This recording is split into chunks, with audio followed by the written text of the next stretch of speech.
Pois bem, irmãos, vamos dar início então. Continuidade. Na realidade, nós estamos pregando uma série em nossa igreja chamada Encontros Transformadores com Jesus, onde a cada domingo nós temos destacado um evento, uma personalidade, uma pessoa ou várias pessoas que se encontraram com o Senhor e foram profundamente tocados e transformados por Ele. Hoje nós vamos analisar aqui um personagem que não tem nome, mas tem história. Vamos falar sobre o leproso. Jesus e o leproso. Essa história está registrada no Evangelho de Marcos, no capítulo 1, no versículo 40 a 45. Também os evangelistas Mateus e Lucas. Mateus trata deste assunto lá no capítulo 8, versículo 1 a 4, e Lucas fala um pouco mais detalhadamente no capítulo 5, versículo 12 ao 16. Mas a nossa meditação se baseará na relato segundo a interpretação e entendimento de São Marcos. Eu vou ler o texto, os irmãos acompanhem. Aproximou-se dele um leproso, rogando-lhe de joelhos: se quiseres, podes purificar-nos. Jesus, profundamente compadecido, estendeu a mão, tocou-o e disse-lhe: quero, fica limpo. No mesmo instante, lhe desapareceu a lepra e ficou limpo. Fazendo-lhe então veemente advertência, logo o despediu e lhe disse: olha, não digas nada a ninguém, mas vai, mostra-te ao sacerdote e oferece pela tua purificação o que Moisés determinou para servir de testemunho ao povo. Mas tendo ele saído, entrou a propalar muitas coisas, a divulgar a notícia, a ponto de não mais poder Jesus entrar publicamente em qualquer cidade, mas permanecia fora em lugares ermos, e de toda parte vinham a ter com ele. Esse texto, irmãos, é um dos mais tocantes no Novo Testamento. Mais do que um fato aqui, ele é um símbolo, um emblema da nossa vida. Ele nos mostra dois polos distintos. De um lado, em primeiro lugar, nós temos a miséria extrema a que um homem pode chegar. O fundo do poço. Esse texto pinta com cores vivas a dolorosa situação a que um ser humano pode chegar. Certo homem na Galileia começou a ter sintomas estranhos no seu corpo.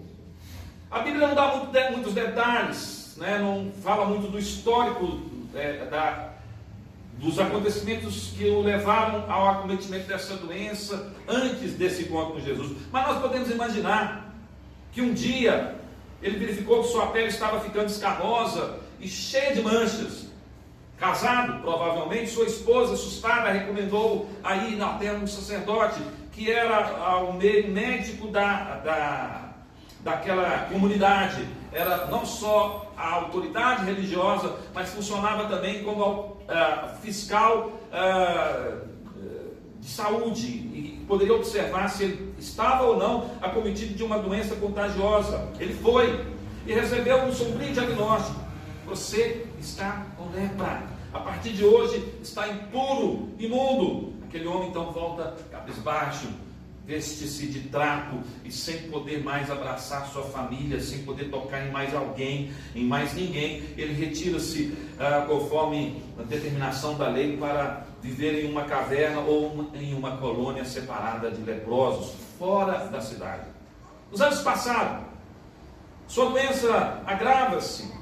Agora desenganado, coberto de lepra, à beira da morte, corpo deformado, aguarda um total ostracismo social, a chegada da morte.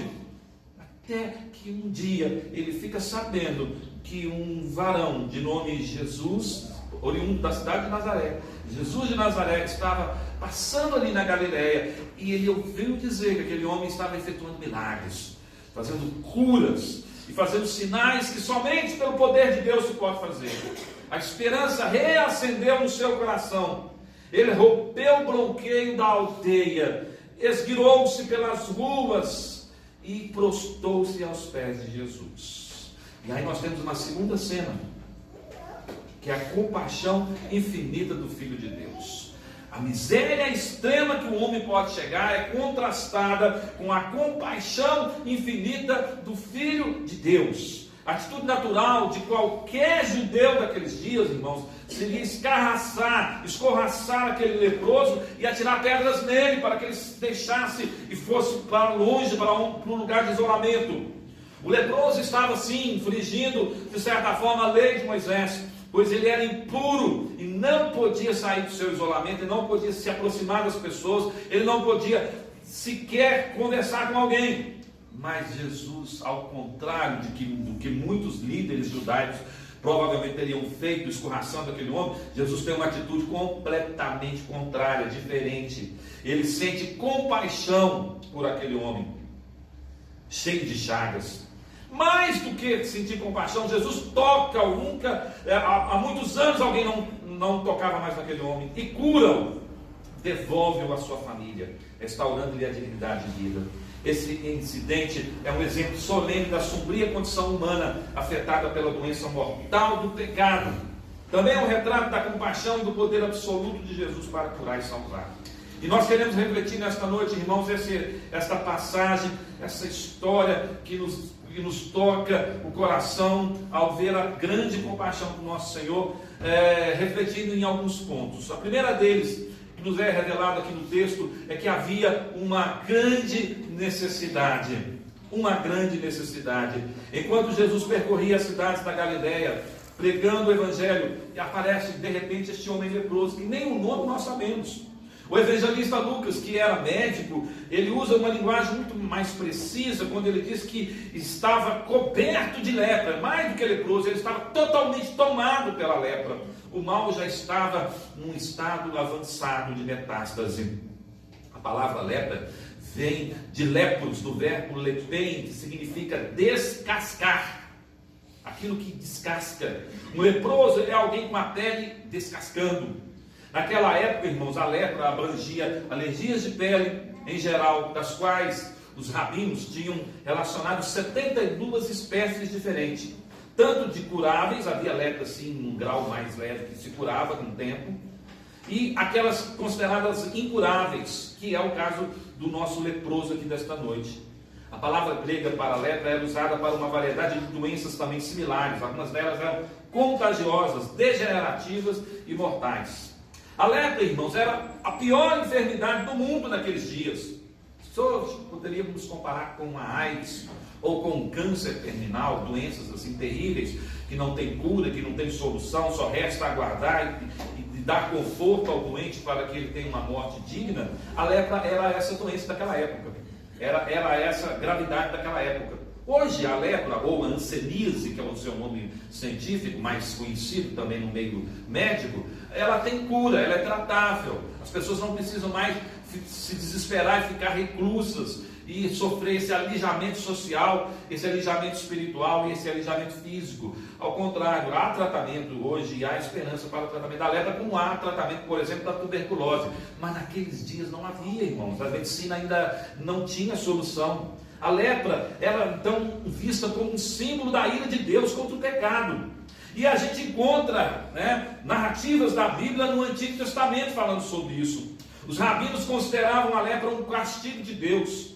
Ela foi infligida por Deus, por exemplo, para punir a rebelião de Miriam, quando se levantou contra Moisés, ela ficou leprosa. Ou para punir a mentira de Geazi, quando, querendo receber alguma vantagem financeira na cura de Naamã, ele corre e diz para Naamã que havia sido enviado por Eliseu para receber seus presentes, e era mentira. Geazi é acometido da lepra que saiu do corpo de Naamã, passa para Geazi. E também nós temos aqui um relato do orgulho de Uzias, que também foi afetado pela lepra. A lepra era um símbolo do pecado e, como tal, possuía algumas características que nós queremos destacar aqui nesta noite. Primeiro, a lepra é mais profunda que a pele. Não é apenas uma doença por cima da pele, ela atinge músculos e tecidos abaixo da pele. A lepra não era apenas uma doença meramente dermatológica, ela não ataca somente a pele, mas também o sangue, a carne, os ossos, as cartilagens, até o paciente começar a perder as extremidades do corpo. Semelhantemente, irmãos, nós podemos comparar por analogia, porque quando estamos falando de lepra na Bíblia, estamos falando também de pecado, que tem características tão profundas e até mais graves do que a própria lepra. A lepra é apenas uma ilustração do que aqui nós podemos tratar em relação ao pecado. E semelhantemente, o pecado não é algo superficial, ele procede do coração. Jesus fala que todo mal procede do coração corrupto que está dentro de nós e contamina todo o corpo com isso. O homem está em um estado de depravação total. Não existe uma área sequer de nossa vida que não tenha sido afetada pelo pecado. Todos os nossos sentidos e faculdades foram afetados. O pecado atinge a nossa mente, atinge o nosso coração, prejudica a nossa vontade, ele atinge os pensamentos, contamina nossas palavras que saem de nossas bocas, afeta os desejos que nós temos no nosso coração. Ele também prejudica muito a consciência e a alma. O pecado é tão profundo quanto a lepra é.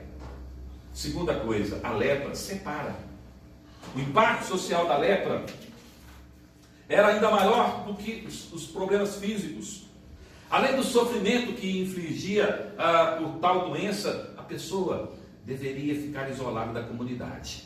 A lepra afligia física e moralmente, pois os leprosos eles tinham que enfrentar essa dolorosa separação dos seus queridos e o isolamento da sociedade. Imagine você, irmão, de repente, de um dia para o outro, é percebido que você está com lepra, a pessoa está com lepra, e aí você recebe uma determinação, uma ordem judicial, para que não retorne mais para sua casa. Pegue suas trouxas de roupa, o que você puder levar apenas, e retire-se imediatamente para uma colônia de leprosos. Você nunca mais poderá voltar a ter contato com a sua família, voltar a entrar dentro de sua casa, dormir na sua cama, sentar à mesa da sua cozinha. Nunca mais poderá ter a companhia da sua esposa, dos seus filhos. Será alijado também do contato com os seus amigos, com os seus vizinhos, com os irmãos de sua igreja, com os seus colegas de trabalho, e deverá se retirar para uma colônia. Assim também é o pecado. Ele separa o homem de Deus do próximo, aonde provoca ódio, mágoas, ressentimento, inimizades, e de si mesmo, porque através dos complexos, da culpa e da achatada autoestima, o homem vai se separando de Deus, do seu próximo e de si mesmo. Em terceiro lugar, nós podemos observar aqui também que a lepra, ela insensibiliza. Havia dois tipos de lepra, os principais dois tipos de lepra que havia no período do Novo Testamento era uma chamada lepra nodular ou tubercular, e segundo, a lepra anestésica.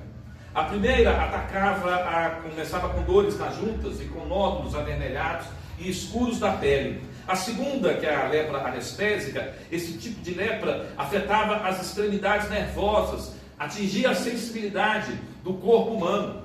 A pessoa com esse tipo de lepra poderia levar a mão ao fogo e não sentir nada, mesmo que sua pele e seus músculos estivessem pegando fogo, ela não sentia, porque ela é tomada de anestesia, de insensibilidade. Ela atinge as células nervosas e deixa o doente insensível. De modo muito semelhante, observe que o pecado, qual que é a capacidade dele também? Ele anestesia e calcifica a consciência, atinge o coração, cauterizando a consciência e mortifica a alma. Como a lepra, irmãos, o pecado é progressivo, começa gradativamente e vai aumentando os seus estragos, até que a única coisa que resta é ruína total. É como aquela experiência de um sapo colocado no caldeirão. Se você esquentar, ferver uma água numa panela e jogar um sapo dentro, sabe o que vai acontecer? O sapo vai pular imediatamente. Porque bateu ali quente e pulou. Mas se você colocar esse mesmo sapo dentro de uma panela com água e acender o fogo, e gradativamente a água vai esquentando, vai mornando e esquentando, esse sapo tende a se adaptar ao calor da água e ele vai ficando ali até que, quando ele perceba, já é tarde demais para ele pular, já vai ser tomado pelo calor da água e vai ser cozinhado. O pecado faz isso também na consciência de nós todos, do ser humano. Mas a melhor maneira para lidar com o pecado, eu creio que Martinho Lutero foi muito feliz quando ele disse que eu não posso impedir que uma ave voe sobre mim, mas eu posso impedir que ela faça ninhos na minha cabeça. E talvez a melhor forma de nós lidarmos com o pecado é refutá-lo imediatamente, fugir dele, abandoná-lo, confrontá-lo e não acomodá-lo. Porque se nós começamos a acomodar pecados em nossa vida e começamos, meus irmãos, a achar natural aquilo que Deus chama de grave ofensa à sua honra, vai chegar um momento que o pecado não mais vai nos afetar a moral e a consciência. E nós seremos como este saco colocado dentro de uma panela de água, que aos poucos vai se esquentando, se esquentando. Quando nós percebermos, irmãos, nós já estamos cozidos pela nossa própria pecaminosidade. Em quarto lugar, a lepra deixa marcas. A lepra degenera, deforma, deixa terríveis males e cicatrizes. Quando a lepra atinge seu último estágio, o doente começa a perder os dedos, o nariz, os lábios, as orelhas. A lepra atinge os olhos, os ouvidos e os sentidos. Graças a Deus, eu nunca vi um leproso nesse estágio. Mas na época de Jesus era muito comum. E até algumas décadas, alguns séculos atrás, a lepra era uma doença que deixava a pessoa assim, horrorosa.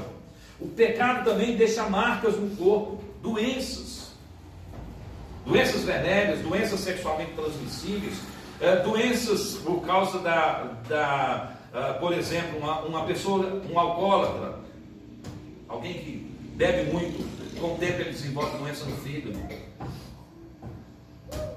Uma pessoa, um fumante, com o tempo ele desenvolve doenças no esôfago, nas vias respiratórias, no pulmão, e assim por diante. O pecado também deixa essas marcas também, como doenças, na alma, culpa, medo, deixa marcas na família, separação, divórcio, violência, inimizades. Em quinto lugar, outra característica da lepra, ela contamina.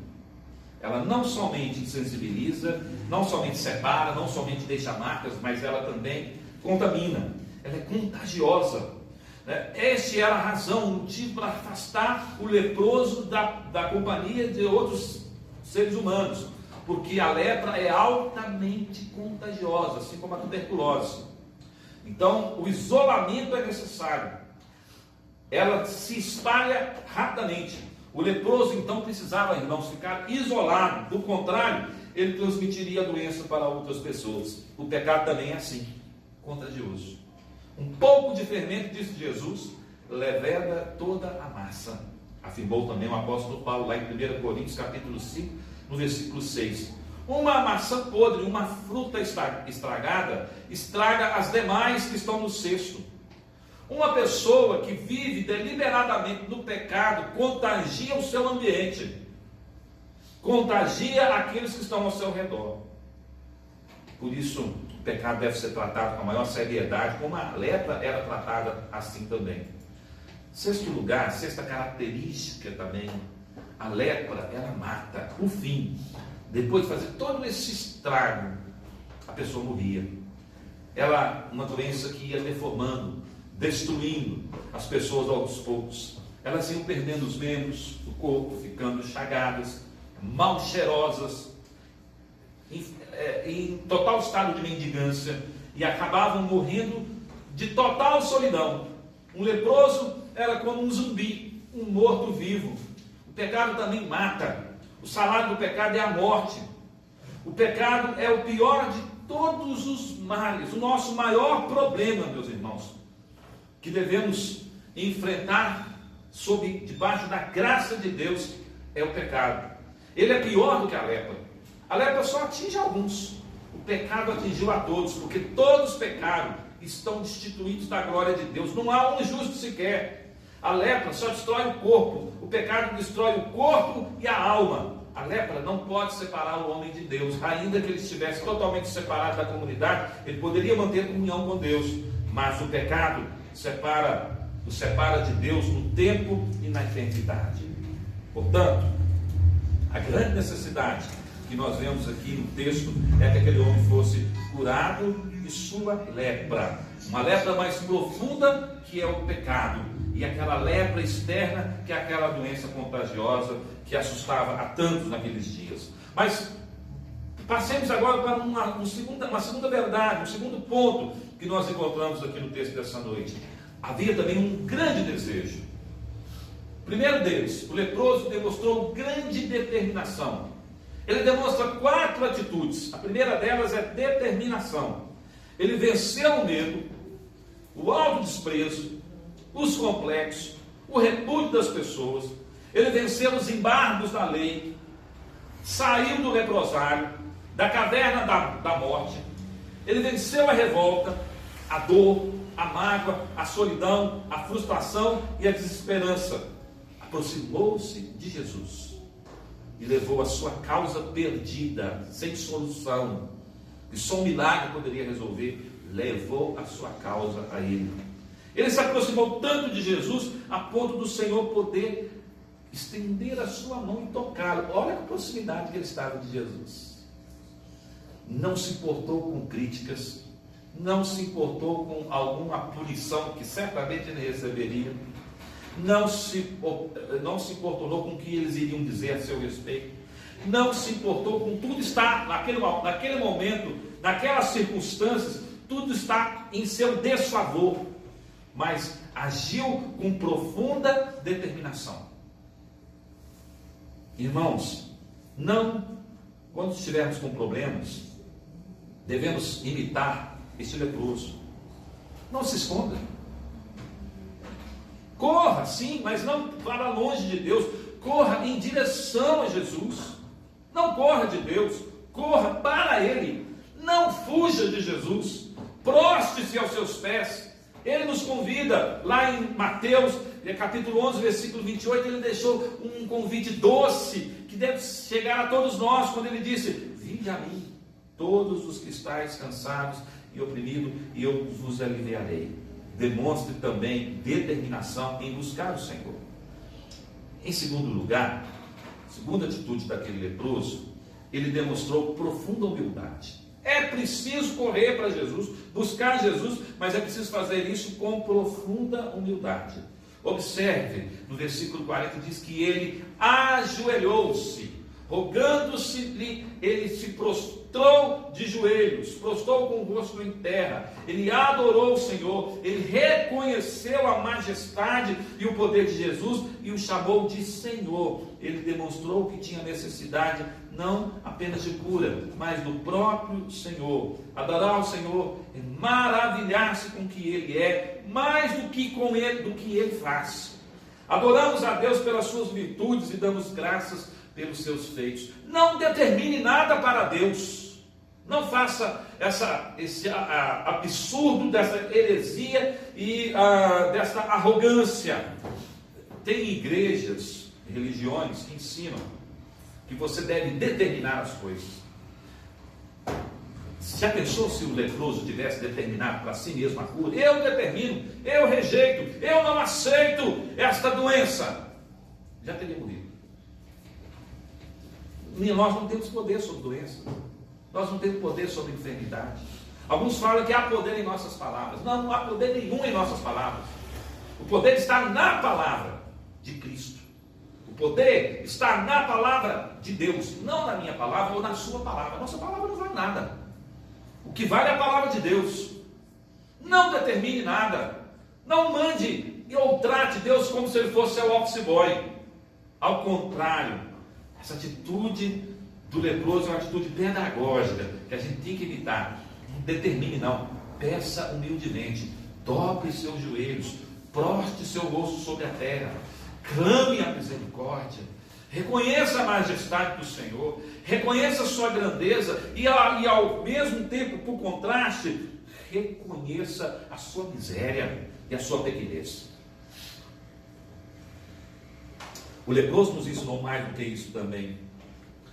Uma terceira atitude dele, ele demonstrou uma verdadeira fé, uma genuína fé. Aproximou-se dele um leproso, rogando-lhe. Ele roga. Ele se aproxima diante de Jesus não com dúvidas, mas cheio de convicção que se Deus quisesse curá-lo, Ele o curaria ali, naquele momento. Ele sabia que Jesus podia todas as coisas. Ele ouviu falar sobre Jesus. Os relatos dos sinais, das maravilhas, do poder de Jesus havia chegado ao seu conhecimento. Alguém certamente pregou a ele o Evangelho. O Evangelho chegou através de uma boa notícia. E aquele homem abraçou esse Evangelho. Ele sabia que para Jesus não havia impossíveis. Ele creu e confessou: se quiseres, pode purificar. Irmãos, a teologia do leproso é uma teologia maravilhosa. É a teologia do se quiseres. Sabe? Rejeitemos essas teologias triunfalistas que pregam o ensino que nós devemos determinar e rejeitar certas coisas. Não aceite isso. Fuja dessa cilada de Satanás. Abrace a boa teologia do leproso. A teologia do leproso é: se quiseres, se quiseres. Em nossa oração a gente deve falar isso, irmãos.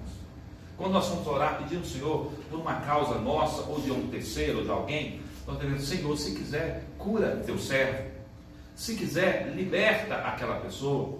Se quiser, ó Deus, abra a porta de emprego. Se quiser, ó Deus, transforme esta vida. Se quiseres, porque se estiver em harmonia com a vontade de Deus soberana, Ele dirá: eu quero. Pode ser talvez que Ele diga: eu não quero. É sim, às vezes Deus fala não, mas Ele tem suas razões. E não somos nós que vamos desafiá-los, ao contrário. Mas a boa teologia do leproso deve ser praticada por nós. Ó Jesus, se quiseres, podes tocar-me, pode curar-me, pode transformar-me, podes tudo.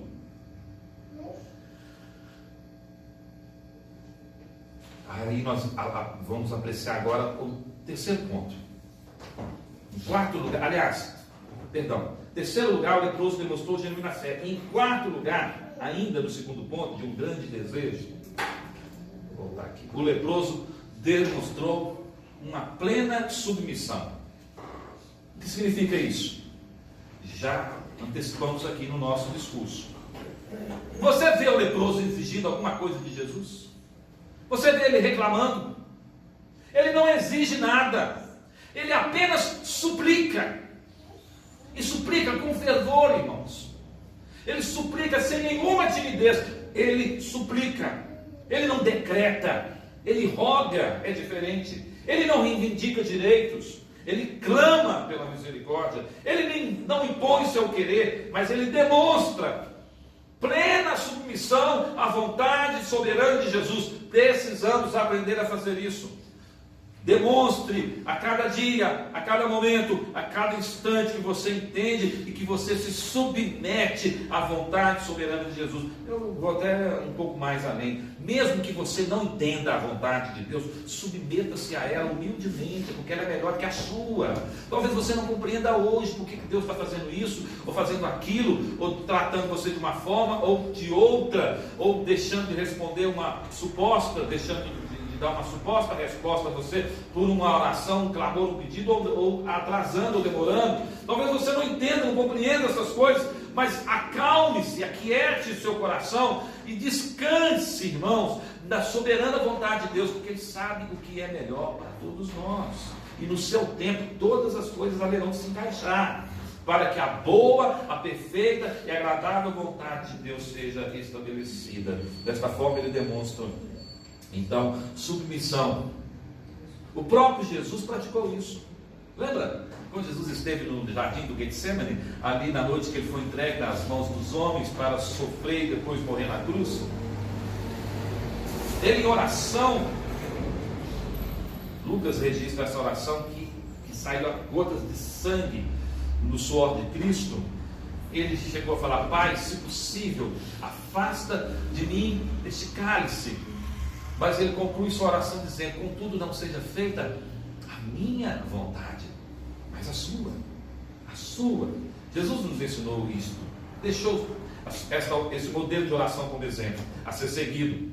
A vontade de Deus é sempre boa, sempre perfeita, sempre agradável. É a vontade dele que deve ser feita na terra, e não a nossa, como no céu. Diante deste evento, deste clamor, deste entendimento, deste pedido, dessas 4 atitudes do leproso, acontece então um grande milagre, que é o terceiro ponto da nossa mensagem dessa noite. Um grande milagre. E aí, assim como o leproso teve 4 atitudes, Jesus também teve 4 atitudes em resposta às atitudes do leproso, que são descritas aqui neste milagre. A primeira delas, ele demonstra uma compaixão profunda, algo tipicamente de Jesus. Marcos nos leva até o coração de Jesus, e ele revela que o levou a agir. Jesus profundamente compadecido. Não é compadecido, é profundamente compadecido. Observe o advérbio aí, que dá intensidade ao sentimento que nutria Jesus naquele momento. Ele está profundamente compadecido. Ele chora por dentro ao ver a miséria daquele homem. E ele sabe que vai agir, e ao agir, ele sabe que tem poder para transformar e mudar a vida daquele homem por completo. Ele estendeu a mão e tocou, e disse-lhe: quero. Que coisa maravilhosa. Quero, seja limpo. Provoque o Senhor. Senhor, se quiseres. E ele terá o prazer de responder: quero, quero. Senhor, faça de mim, se tu quiseres, faz de mim mais santo na tua presença. E ele: quero, e ele fará. Literalmente a tradução seria: tocado em suas entranhas, ou em seu íntimo, né, diz o comentarista William Hendricks. Jesus é a disposição poderosa de Deus para ajudar. É o nosso auxiliador, nosso salvador. Em Jesus, Deus fez uma ponte entre ele e os excluídos, como era este leproso. Jesus sentiu compaixão pelo leproso, meus irmãos, em vez de pegarem pedras para o expulsar de sua presença, como talvez, quem sabe, muitos de nós faríamos, se estivéssemos em seu lugar, com medo de ser contaminado.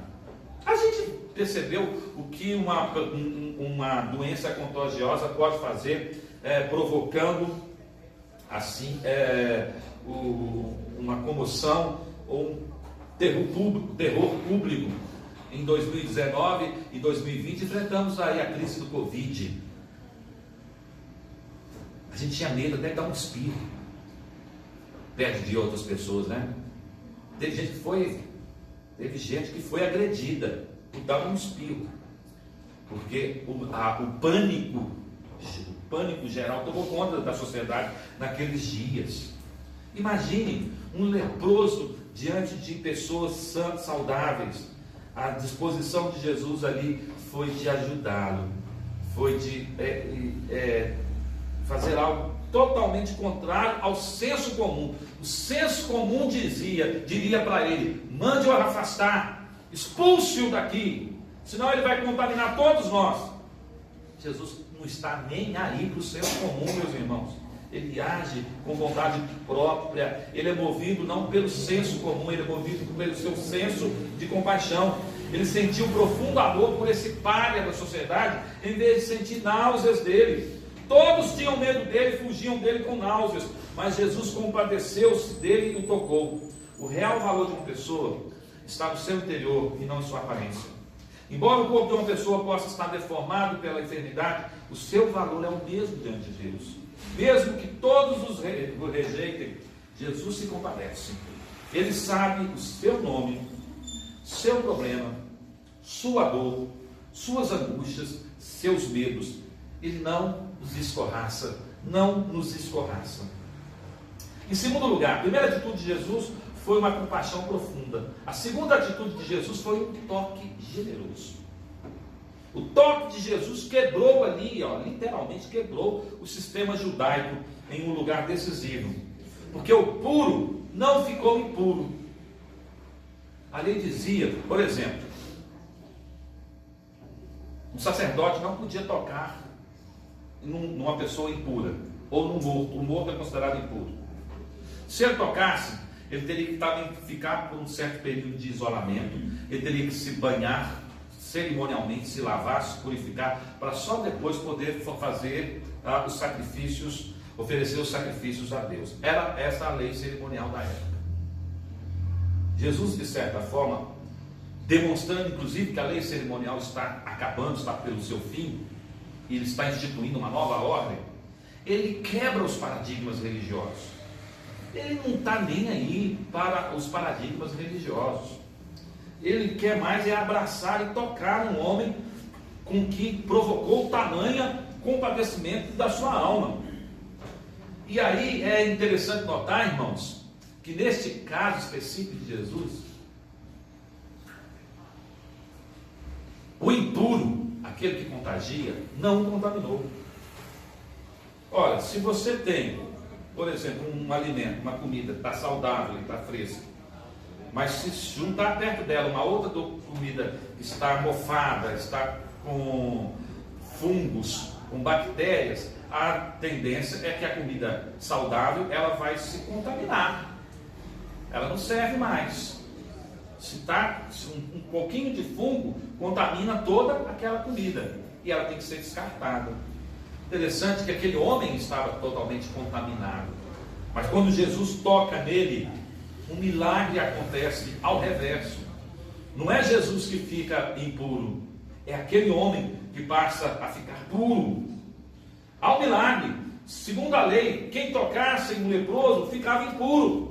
Mas em vez de Jesus ficar impuro ao tocar no leproso, foi o leproso que ficou limpo. A imundícia do leproso não pode contaminar a Jesus, mas a virtude curadora dele removeu todo o mal do leproso.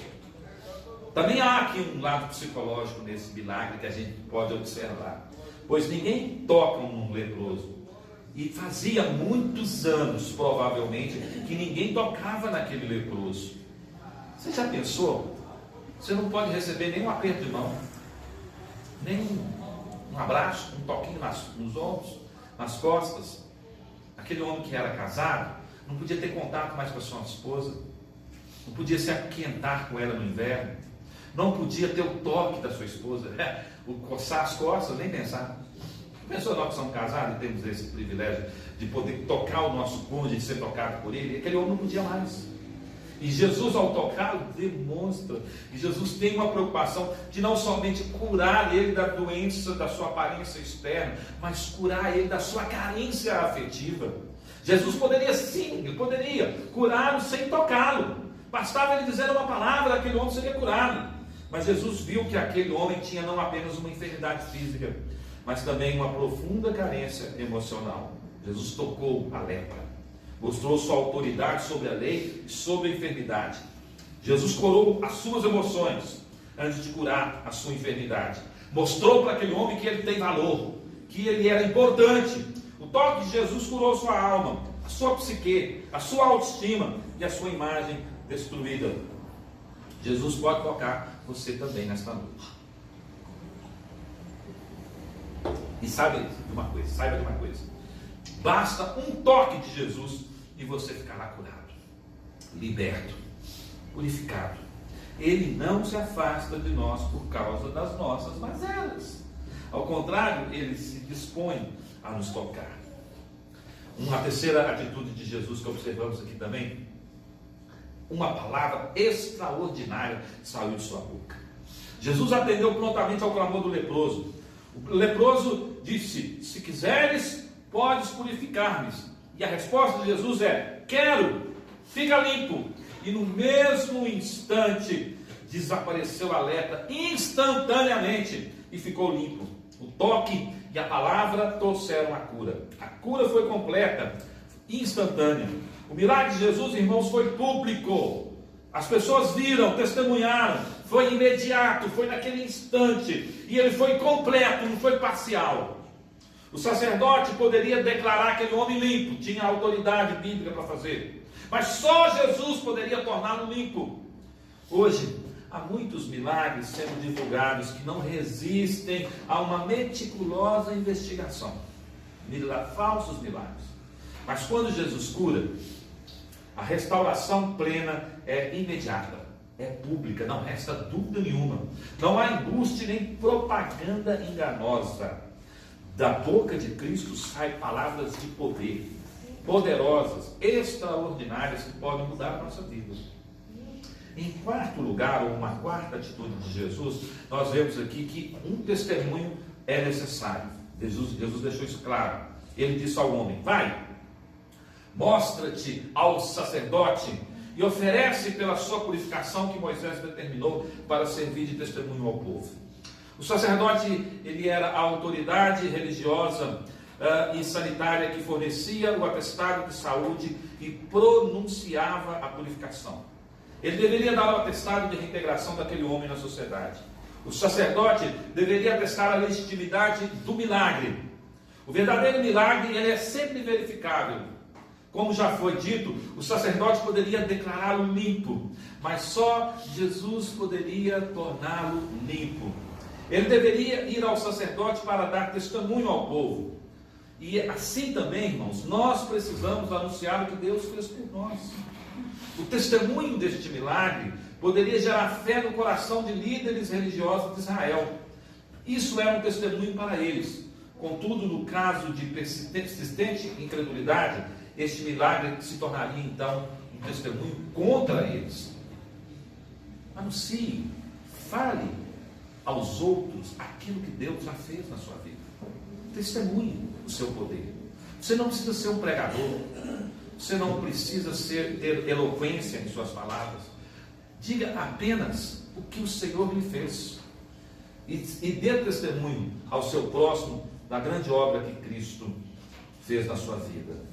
Eu quero caminhar para o fim aqui, mas antes, eu vou ler um texto longo, irmãos. Eu quero que vocês prestem atenção nesse texto que eu vou ler. No livro de Max Lucado, que é um pastor americano, chamado Simplesmente como Jesus, ele tratou esta passagem aqui. E ele escreveu um texto maravilhoso a respeito do que aconteceu com esse leproso. E eu vou declamar para os irmãos nessa noite. Max Lucado, ele diz o seguinte: algumas vezes sou vencido pela minha curiosidade e começo a fazer perguntas em voz alta. É isso que vou fazer aqui. É perguntar-me em voz alta sobre o homem que sentiu o toque compassivo de Jesus. Aparece uma vez, faz uma petição, recebe um toque, mas esse único toque mudou sua vida para sempre.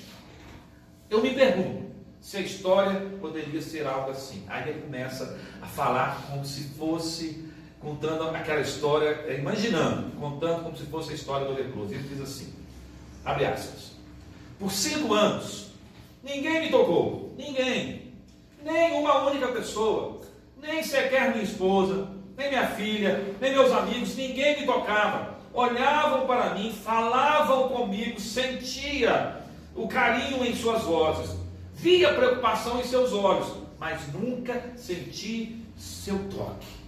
Não havia, nem uma única vez, ninguém me tocou. O que é comum entre vocês, eu cobiçava apertos de mãos, cálidos abraços, um toque no ombro para chamar minha atenção, um beijo nos lábios para roubar meu coração. Tais momentos foram tirados do meu mundo. Ninguém me tocou, ninguém esbarrou em mim. O que eu não teria dado para que alguém esbarrasse em mim, que me apertasse numa multidão, que meus ombros encostassem nos de outros. Mas por 5 anos, nada disso aconteceu. Como poderia? Nem ao menos me era permitido andar pelas ruas. Até os rabinos mantinham-se à distância. Não me era permitido frequentar a sinagoga. Nem sequer me recebiam em minha própria casa. Eu era um intocável. Era leproso. Ninguém me tocava. Até hoje. 1 ano, durante a colheita, eu percebi que minha mão não podia sustentar a foice com a mesma força. Os dedos estavam adormecidos. Primeiro foi um dedo, depois o outro. Em pouco tempo eu podia empunhar a foice, mas nem a sentia. Ao terminar a temporada, não sentia nada com as mãos. É como se a mão que empunhava o cabo pertencesse a outra pessoa. Tinha perdido toda a sensibilidade. Não disse nada à minha esposa, mas ela suspeitava de algo. Como poderia não suspeitar? Eu levava a minha mão junto ao corpo como uma ave ferida. Uma tarde enfiei a mão numa bacia de água para lavar o rosto. A água ficou vermelha. Um dedo sangrava com hemorragia. Nem sabia que havia me machucado. Como me cortei? Com alguma faca? Será que encostei a mão em algum objeto afiado? Deve ter sido, porém eu nada tinha sentido. Esta também na sua roupa, disse minha esposa em voz fraca. Ela estava atrás de mim. Antes de olhar para ela, fitei as manchas vermelhas em minhas vestes. Por longo tempo eu fiquei sobre a bacia, contemplando a minha mão. Algo me dizia que minha vida tinha sido alterada para sempre.